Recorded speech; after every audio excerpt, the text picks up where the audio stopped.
Hello दोस्तों, नमस्कार। मैं हूं सुमित और आप देख रहे हैं टिप्स विद सुमित। तो दोस्तों, आज के इस वीडियो में मैं चर्चा करने वाला हूं यूपी बोर्ड के क्लास 10th वालों के लिए हिंदी का पेपर। तो आज की इस वीडियो में मैं यूपी बोर्ड का क्लास 10th का हिंदी का पेपर जैसा बोर्ड में आता है, जैसे बोर्ड में प्रश्न पूछता है, वो सभी प्रश्न आज की इस वीडियो में मैं कवर कराने वाला हूँ। इस वीडियो के अंदर इतना कंटेंट है, इस कंटेंट से बाहर एक भी प्रश्न नहीं आने वाला है, चाहे आपने बिल्कुल भी तैयारी नहीं की हो। अगर आप मेरा ये वीडियो पूरा देख लेते हैं और एक बार रिवीजन कर लेते हैं तो पक्का ही आप आसानी से 55 से ऊपर मार्क्स ला सकते हैं दोस्तों। तो चलिए बिना समय गंवाए वीडियो को शुरू करते हैं। तो दोस्तों, सबसे पहले हम अपने जो हाई स्कूल में 20 ऑब्जेक्टिव क्वेश्चन आते हैं उनको टारगेट करते हैं। तो दोस्तों, 20 ऑब्जेक्टिव क्वेश्चन में माफ़ कीजिए, 10 क्वेश्चन जो है कि हमारे ब्रैकेट से आते हैं और जो 10 क्वेश्चन हमारे हिंदी गद्य से आते हैं और हिंदी पद से आते हैं दोस्तों। यानी कि 5 नंबर आते हैं हमारे हिंदी गद्य साहित्य के इतिहास से और 5 नंबर आते हैं हमारे हिंदी पद साहित्य के इतिहास से। बाकी के 10 क्वेश्चन हमारे व्याकरण सेक्शन से आते हैं। तो सबसे पहले आज हम अपना हिंदी गद्य साहित्य का इतिहास जो 5 नंबर का आएगा उसको हम रिवीजन कर लेते हैं। तो पहला मेन टॉपिक है हमारा प्रमुख युग और उनकी प्रवृत्तियाँ। प्रमुख युग और उनकी प्रवृत्ति देखिए दोस्तों, ये तो इसमें हमें क्या पढ़ना है, हमें इसमें पढ़ना है शुक्ल युग दोस्तों, ठीक है। शुक्ल युग को पढ़ते हैं। तो शुक्ल युग कब से कब है? तो शुक्ल युग जो है हमारा 1919 से लेके 1938 तक है, ठीक है। इसे प्रसाद युग भी बोलते हैं, छायावाद युग भी बोलते हैं। इस युग में निबंध और नाटक विधा सबसे ज़्यादा विकसित हुआ था दोस्तों। अगर प्रश्न में ये पूछता है कि शुक्ल युग की क्या विशेषता थी, तो आप लिखेंगे इस युग में निबंध और नाटक विधा सबसे ज़्यादा विकसित हुए दोस्तों, ठीक है। इसके बाद इस युग के प्रमुख लेखक कौन कौन है? तो दोस्तों, प्रमुख लेखक इसमें आचार्य रामचंद्र शुक्ल हैं, जयशंकर प्रसाद हैं, प्रेमचंद हैं, गुलाब राय है, पद्मलाल पुन्नालाल बख्शी हैं। ये सभी हमारे इस युग के प्रमुख लेखक हैं। इसके बाद हमारा आ जाता है शुक्लोत्तर युग। इसके बाद क्या आ जाता है हमारा शुक्लोत्तर युग आ जाता है। तो ये कब से लेकर कब तक था? तो ये हमारा 1938 से लेके अब तक चल रहा है दोस्तों, ठीक है। ये 1938 से लेके अब तक ये चल रहा है और इसे छायावादोत्तर युग भी कहते हैं। इसकी क्या विशेषता थी? तो इसमें बच्चों रिपोर्टाज और संस्मरण जैसी नई विधाएँ आई, ठीक है। इसकी क्या विशेषता है? रिपोर्टाज और संस्मरण जैसी नई विधाएँ आई थी। और इस युग के जो प्रमुख लेखक हैं वो हैं हजारी प्रसाद द्विवेदी, जयनेंद्र कुमार, यशपाल, धर्मवीर भारती, विद्यानिवास मिश्र दोस्त, ठीक है। क्योंकि समय कम बचा तो मैं तेज़ गति से ही आपको बताऊं, क्योंकि काफ़ी बड़ा पेपर है ये और उसके बाद मुझे 12th क्लास का भी करना है। अगर आपको मेरी ये बात तेज़ लग रही है तो आप जाके स्लो कर सकते हैं। उसके बाद दोस्तों दूसरा जो इम्पोर्टेंट टॉपिक है वो हमारा गद्य की विधाएँ और प्रथम रचना है। यहाँ से भी बहुत सारे क्वेश्चन हमारे पेपर में आते हैं कि ये कौन सी विधा की रचना है या फिर सबसे पहला उपन्यास कौन सा था, सबसे पहली कहानी कौन सी थी, तो उस तरह से प्रश्न। तो हमारा पहला प्रश्न है इसमें प्रथम कहानी। तो प्रथम कहानी कौन सी थी? इंदुमती थी, जिसको किसने लिखा है? केशवलाल गोस्वामी ने लिखा है। प्रथम उपन्यास हमारा परीक्षा गुरु है, लाला श्रीनिवास दास जी ने लिखा है। प्रथम नाटक नहुस है, जो कि गोपाल चंद्र गिरधर दास जी ने लिखा है। प्रथम यात्रा व्रत सरयू पार की यात्रा भारतून हरिश्चंद्र जी ने लिखा है, ठीक दोस्तों। इसके बाद तीसरा जो इम्पोर्टेंट टॉपिक है वो है महत्वपूर्ण रचनाकार और उनकी कृतियाँ, यानी कि किस लेखक ने कौन सी रचना लिखी है वो। तो यहाँ पर देख सकते हैं आप काफ़ी सारी प्रमुख लेखक और उनकी रचनाएं हैं। देखिए मैं आपको दिखाता हूँ यहाँ से।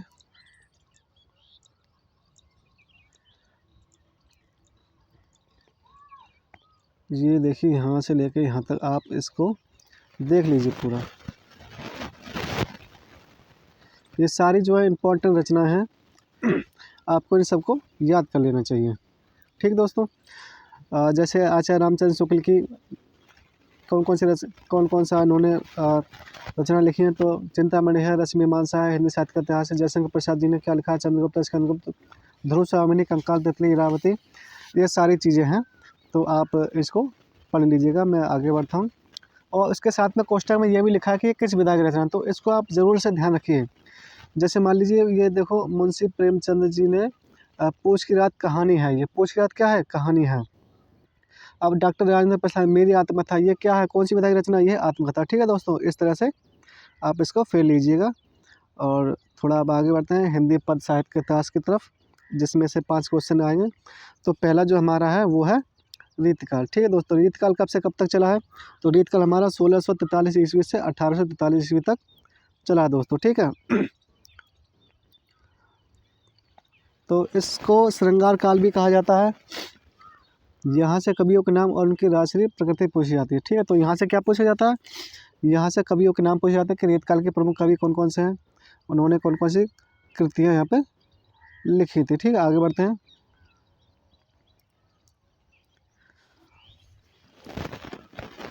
देखिए दोस्तों, यहाँ पे ये एक इम्पॉर्टेंट चीज़ है जो मैं आपको बता दूँ।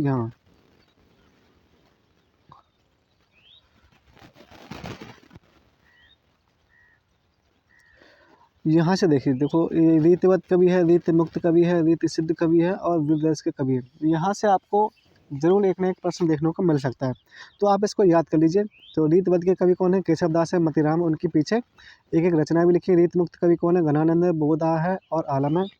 और रीत सिद्ध कवि कौन है, बिहारी सतसई, जिन्होंने बिहारी सतसई लिखी थी। और वीररस के कवि भूषण है, उनकी रचना भी लिखी है। उसके बाद हम आ जाते हैं आधुनिक काल में। तो आधुनिक काल और उसके विभाजन निम्नलिखित है। पहला आ जाता है भारतीय युग। तो दोस्तों भारतीय युग जो है 1848 से 1900 तक चला, जिसमें मुख्य रूप से क्या थी, देश प्रेम की भावना दर्शाई जाती थी। ये विशेषता है भारतीय युग की। अब मुख्य कौन थे, भारतीय हरिश्चंद्र जी थे। उसके बाद आया द्विवेदी युग, जो कि 1900 से लेकर 1922 तक चला। इसमें भाषा परिमार्जन यानी भाषा में बदलाव आए, जैसे मुख्य खड़ी बोली आई। मुख्य रचनाकार, मुख्य लेखक कौन थे, तो महर्षि गुप्त थे। मुख्य रचना कौन कौन सी थी, साकेत थे, भारत भारती थी, अयोध्या से उपहार था, जिन्होंने प्रिय प्रवास की रचना की। इसी तरह से आगे बढ़ते हैं तो छायावाद, जो कि 1919 लेके 1938 तक चला। इसमें विशेषता क्या थी, प्रकृति चित्रण था। मुख्य कौन कौन से थे, तो प्रसाद जी थे भाई, मतलब जयशंकर प्रसाद, सुमित्रानंदन पंत, निराला जी हैं, महादेव वर्मा। ठीक है, शॉर्ट में लिखा है, आप समझ जाएंगे। उसके बाद आया प्रकृतिवादी। तो प्रकृतिवादी 1938 से लेकर 1943 तक आया। इसमें क्या था, इसमें था शोषकों के प्रति विद्रोह, मतलब जब शोषण समाज में हो रहा था तो उसके खिलाफ ये जो है कविताएं लिखा करते थे। तो ये इसकी एक विशेषता है। अच्छा, इसमें कौन कौन थे, इसमें मुख्य लोग थे रामधारी सिंह दिनकर थे, सूर्यकांत त्रिपाठी निराला थे। ठीक है, अब आ जाते हैं प्रयोगवाद या फिर नई कविताएं। ये जो है 1943 से लेकर अब तक चल रही है। इसमें जो नवीन प्रयोग किए जाते हैं, मुख्य कौन है, अज्ञे हैं, जिन्होंने तार सप्तक का भी संपादन किया। ये बहुत ही इंपॉर्टेंट एक प्रश्न बन सकता है कि तार सप्तक के संपादक कौन थे, तो अज्ञे जी थे, धर्मवीर भारती, गजानन माधव, मुक्तिबोध। ये सभी जो है प्रयोगवाद या फिर नई कविता के कवि हैं। यहाँ से आपको ये 2-4 नाम याद करने हैं। अब आते हैं महत्वपूर्ण कवि और उनकी अमर कृति, यानी कि जो पद में कौन से कवि ने कौन सी कविताएं लिखी, कौन सा ग्रंथ लिखा, वो सारी चीज़ें हमें पढ़ लेनी है एक बार। तो महर्षि गुप्त ने साकेत, यशोधरा, भारत भारती, जयद्रथ बद, इनको राष्ट्रकवि भी कहते हैं। सुमित्रानंद पंत ने जो है पल्लव, गुंजन, चिदम्बरी, लोकायतन, प्रकृति सुकुमार कवि, प्रकृति के सुकुमार कवि भी इनका नाम है। ठीक है, ये भी आपको ध्यान रखना है। महादेव वर्मा, निहार, रश्मि, नीरजा, संध्या गीत, यामा, इनको आधुनिक मीरा भी कहा जाता है। सूर्यकांत त्रिपाठी निराला जी ने क्या लिखा है, अनामिका, परिमल, गीतिका, कुकुरमुत्ता, इनको क्रांतिकारी कवि भी कहा जाता है। रामधारी सिंह दिनकर ने कुरुक्षेत्र, रश्मि, उर्वशी, रेणुका, ये ओज के कवि कहा जाता है। अज्ञे, आंगन के पार द्वार, कितनी नावों में कितनी बार, और ये तार सप्तक के संपादक भी थे। ठीक, उसके बाद आपको ये गद्य के और पद्य के 20 क्वेश्चन मैंने दिए हैं, तो आप इनको देख लीजिएगा कि चिंतामणि के लेखक कौन है। तो आप बता देंगे आसानी से, रामचंद्र शुक्ल जी, कलम का सिपाही। तो ये कौन सी विधा की रचना है, तो मैंने आपको बता रहा है ऊपर, तो मैं थोड़ा सा इसको स्क्रॉल कर रहा हूँ, आप देखते जाइए अपने हिसाब से और प्रैक्टिस करिए कि आपने कितना सही किया है, कितना नहीं सही कर पाया है। ठीक है दोस्तों, और इन सभी का आंसर मैं कमेंट बॉक्स में दे दूँगा। अगर किसी भी भाई को या किसी भी बहन को कोई दिक्कत आ रही है, कोई समस्या है, तो कमेंट बॉक्स में ज़रूर कमेंट करें। ठीक है दोस्तों, मैं सभी कमेंट को पढ़ूँगा और कोशिश करूँगा कि सभी के मैं आंसर दे सकूँ। तो चलिए मैं थोड़ा सा जल्दी से आगे बढ़ाता हूँ, आप थोड़ा सा वीडियो को स्लो करके देख लेंगे। उसके बाद अब हम आते हैं अगले 10 क्वेश्चन यानी कि व्याकरण की तरफ। तो दोस्तों व्याकरण में मुख्य रूप से क्या आता है, व्याकरण में आते हैं पहले रस। तो हमारे जो सिलेबस है उसमें मुख्य रूप से 2 ही हमें रस दिए गए, एक है हास्य रस और दूसरा है करुण रस। ओके दोस्तों, ये देखिए हास्य रस और करुण रस दिए हैं, मुख्य रूप से 2 ही दिए हैं। और तो इसकी एक ट्रिक क्या है, तो हास्य, अगर हंसी आए तो हास्य, जैसे विंद के बासे उदासी हास्य की परिभाषा। करुण रस दुख, रोना, शोक, ये सब चीज़ें आएँ तो हमारा करुण रस। अच्छा, हास्य रस का स्थायी भाव क्या होता है, तो हास होता है, केवल क्या होता है दोस्तों, हास। ठीक है दोस्तों, और करुण रस का क्या होता है दोस्तों, करुण रस का भी बताइए, कमेंट बॉक्स में लिख दीजिए, या फिर आप करुण रस का होता है शोक। ये तो आप जानते होंगे, नहीं जानते तो कोई बात नहीं, कमेंट बॉक्स में लिख दीजिए, तो हमारे जो अन्य जो बच्चे हैं वो भी देख लेंगे। चलिए आगे बढ़ते हैं। अब हमें पढ़ना होगा अलंकार। अलंकार हमें 3 ही पढ़ने हैं, रूपक, उपमा और उत्प्रेक्षा। 3 ही अलंकार हमें पढ़ने हैं, उपमा, रूपक और उत्प्रेक्षा।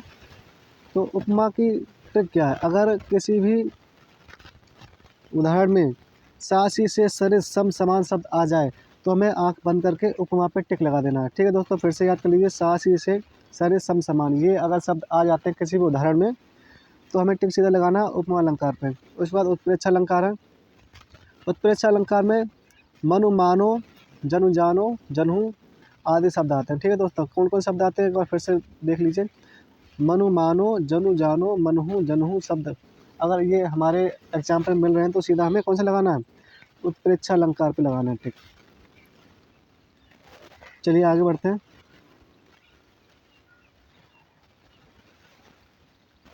आगे बढ़ते हैं रूपक अलंकार। अब रूपक अलंकार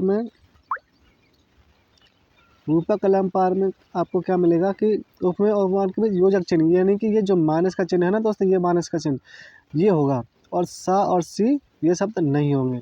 जैसे कि देखते हैं, जैसे ये चरण कमल लिखा ना दोस्तों, चरण कमल देखो माइनस का निशान है, तो इससे हम पता कर लेंगे कि ये हमारा रूपक अलंकार का उदाहरण है। ठीक है दोस्तों, हमें बस केवल टिक ही मारने, हमें कोई परिभाषा नहीं लिखनी है, कोई उदाहरण नहीं लिखना, बस उदाहरण उसमें छप के आएगा, हमें ये बताना है कि कौन सा अलंकार है।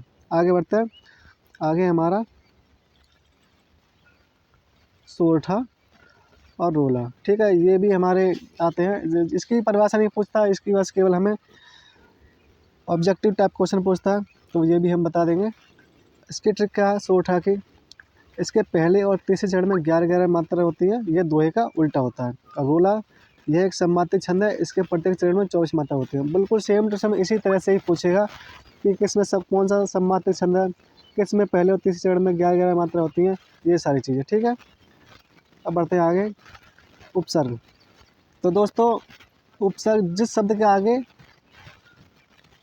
जो अलग से शब्द लगे रहते हैं ना उसको हम लोग उपसर्ग बोलते हैं। जैसे अधिकार में अधि लगा हुआ है, अनुकरण में अनु लगा हुआ है, ठीक है, अभिवादन में अभि लगा हुआ है, इस तरह से हमारे उपसर्ग होता है। उपसर्ग काफ़ी सारे होते हैं, मैं इस पर ज़्यादा समय ख़राब नहीं करूँगा, आप आसानी से ढूंढ लेंगे। उसके बाद समास, तो समास में हमें द्वंद्व समास, द्विगु समास, कर्मधारय समास और बहुवचन समास, इसे ही हमें पढ़ना है।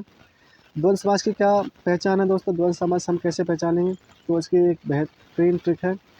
जैसे अभी हमने योजक चिन्ह को पढ़ा ना, ये वाला माइनस वाला चिन्ह, अगर ये वाला निशान मिल जाता है किसी भी उदाहरण में तो हमें द्वंद्व समास पे टिक कर देना दोस्तों।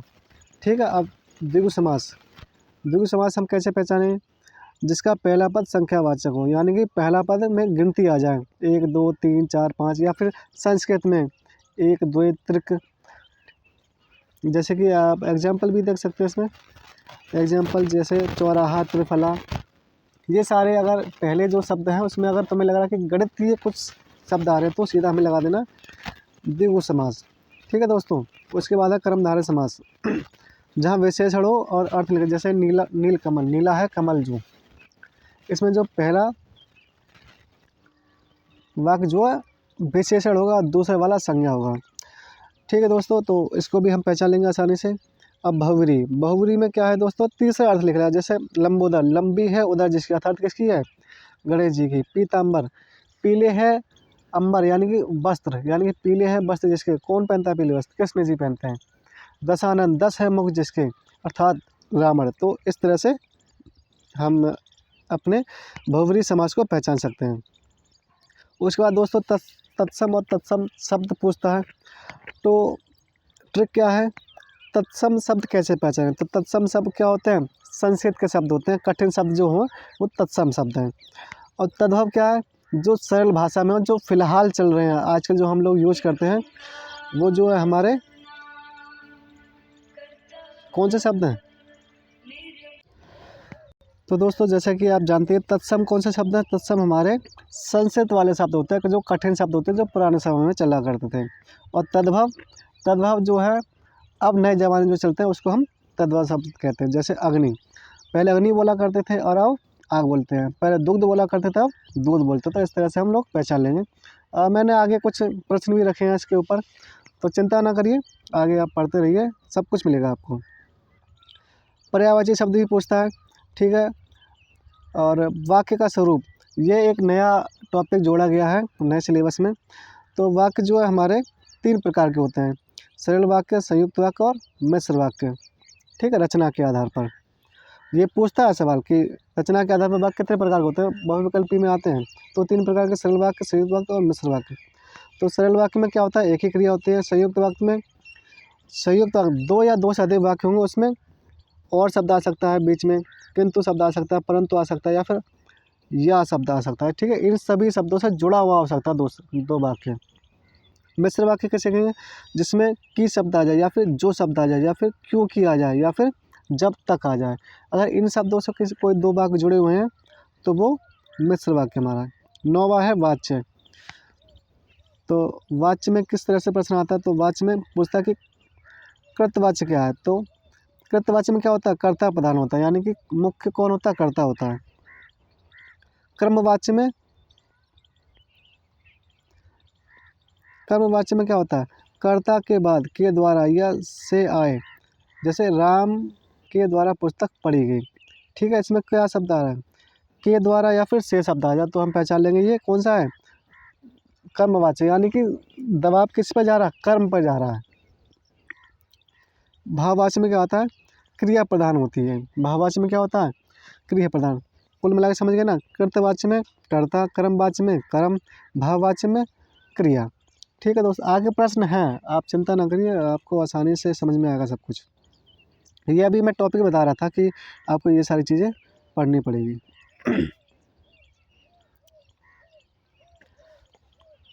चलिए अब अगले क्वेश्चन की तरफ बढ़ते हैं। अब हमने यहाँ तक अपने 20 ऑब्जेक्टिव क्वेश्चन को कंप्लीट कर लिया, यहाँ से बाहर कुछ भी नहीं आने वाला है। आपने देख लिया कि काफ़ी सरल था और कोई कठिन नहीं था। अब उसके बाद जो प्रश्न आएगा वो हमारा आएगा गद्यांश से रिलेटेड। तो मैंने कुछ यहाँ पे बहुत ही ज़्यादा इंपॉर्टेंट गद्यांश लिखे हैं, जिसको आप हल कर लीजिए एक बार, और इन्हीं से ही फंस जाएंगे 1-2। जैसे पहला पार्ट जो है मित्रता, जिसके लेखक कौन है, आचार्य रामचंद्र शुक्ल। उनका ये वाला पैराग्राफ आप ज़रूर याद कर लीजिए, जो कि यह है, विश्वास पात्र मित्र से बड़ी भारी रक्षा रहती है। ठीक है, ये आने की पूरी संभावना है।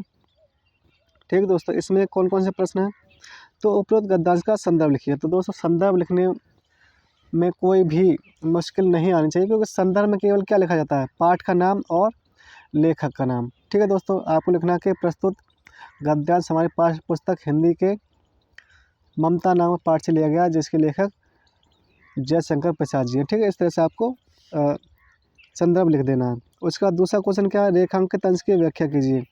व्याख्या मतलब कि जो भी गद्य में लिखा है, जैसे कि मान लीजिए ये है, विश्वास पात्र में बड़ी भारी रक्षा करता है। जैसे आप चाहे तो इसको सेम टू सेम उतार दीजिए, लेकिन अगर आप अपनी भाषा में इसको लिख दोगे तो ज़्यादा बेटर रहेगा। उसके बाद एक प्रश्न और आता है कि लेखक ने विश्वास पात्र मित्र की तुलना कैसे की। तो इसका क्वेश्चन भी आपको उस पद्यांश में ही मिल जाएगा दोस्तों। ठीक है, तो इस तरह से 3 क्वेश्चन आते हैं, और कुल मिला के ये शायद 5 नंबर का आता है। तो एक तो ये है विश्वासपात्र मित्र पढ़ा, उसके बाद ममता पाठ से एक ये है इम्पोर्टेंट, इसको आप ज़रूर देख के जाइएगा। ये हमारे ममता पाठ से है, ठीक है। अश्वरोही आया, इसको देख लीजिएगा। उसके बाद डॉक्टर राजेंद्र प्रसाद के पाठ से है ये वाला।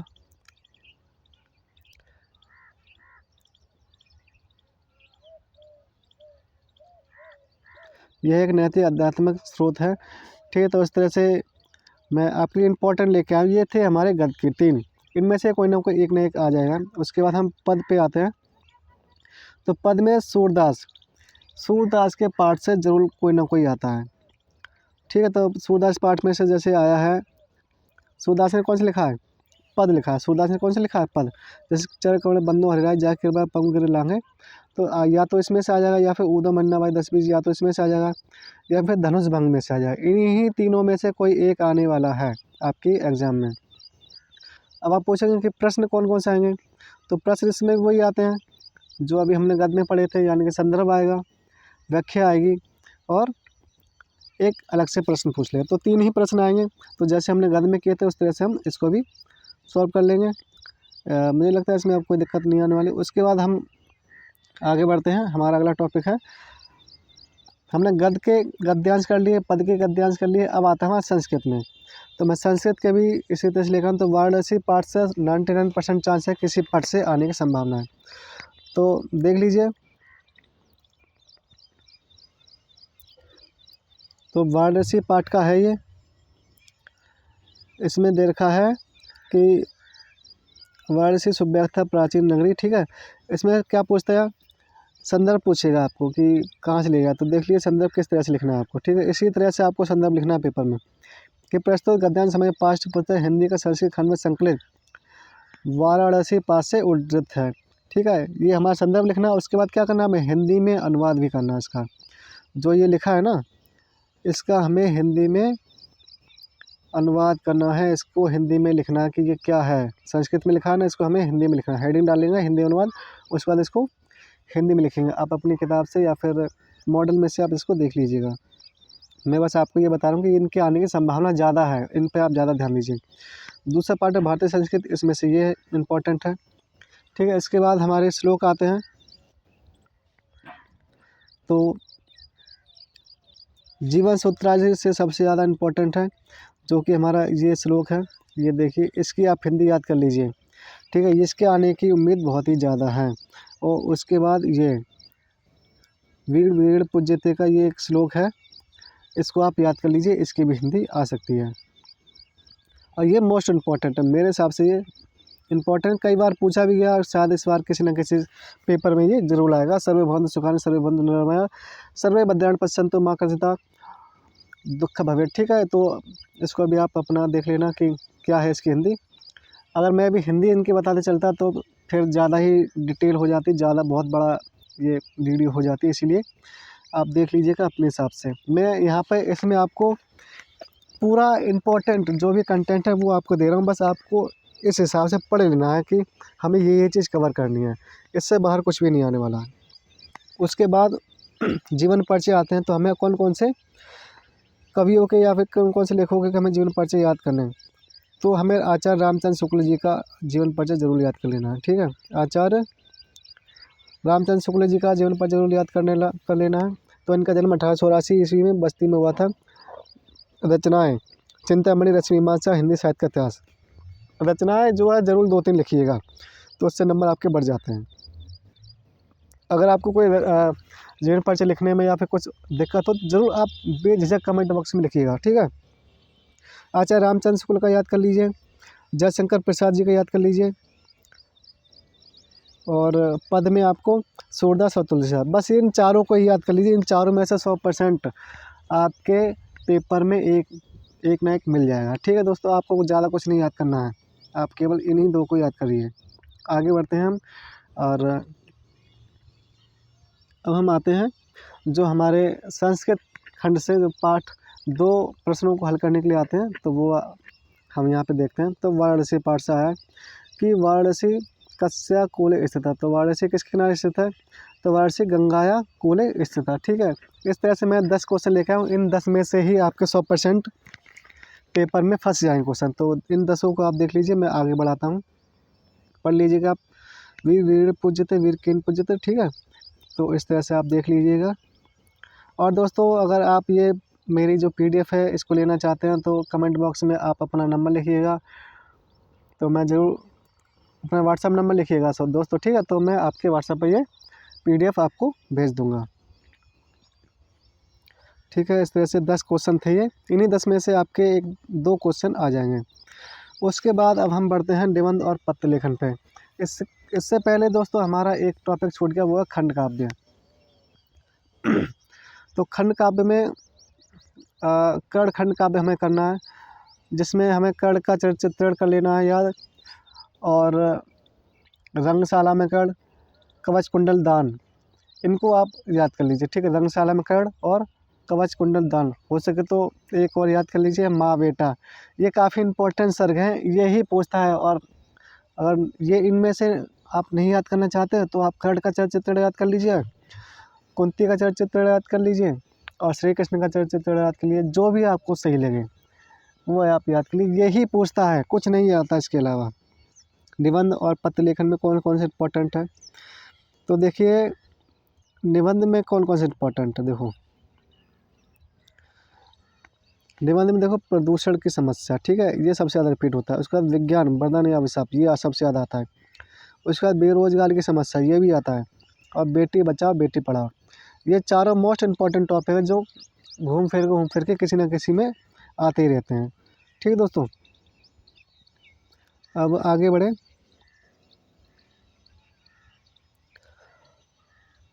पत्र लेखन में क्या आता है, तो बीमारी के कारण प्रधानाचार्य को प्रार्थना पत्र आता है। ये सरल है, और लेकिन संभावना कम है कि ये आए, लेकिन कभी कभी आ भी जाता है।